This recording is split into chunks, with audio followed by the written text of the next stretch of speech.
Saya dulu sebenarnya seorang yang sangat skeptical.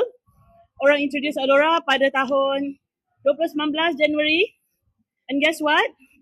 Macam yang Lina cakap tadi, saya cari balik Alora pada tahun 2023 lepas saya tak boleh jalan. So itulah testimoni saya sebab saya sakit lutut sebelah kanan, sudah otoscopic surgery.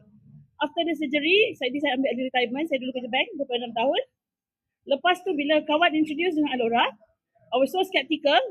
I kata merepek, how can someone yang duduk atas wheelchair boleh main kejar-kejar dengan cucu kan?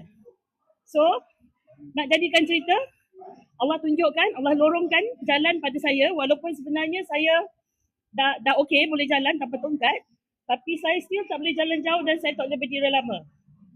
Okay, so tahun 2023 saya cari Alora sebab saya desperate. Saya beberapa bulan tak boleh jalan. Sampai panggil fisio datang rumah untuk 10 session. Urut fisio balik, belajar jalan balik. Daripada walker ke tongkat, hingga boleh lepaskan tongkat. Tapi tak boleh jalan jauh.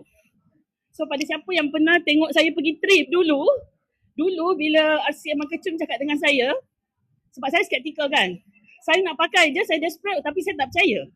Tapi saya beli juga, saya pakai dan Asyik Michael Chung kata nanti boleh pergi overseas setahun 2 kali tau. Saya cakap, aku sakit kaki. Macam mana nak jalan? You all tengok kan, I pergi Shanghai, dah pergi Tokyo, dah pergi Melbourne, dah going to Beijing, insyaAllah and fighting for Seoul. So for everybody, so don't give up. If you have someone like me, don't give up untuk keep on sharing. Keep on sharing sampai satu hari nanti mereka akan nampak. Selalunya bila orang dah desperate, percaya tak percaya dia akan buat juga. Okay, dia akan pakai juga. So okay, itu testimoni saya.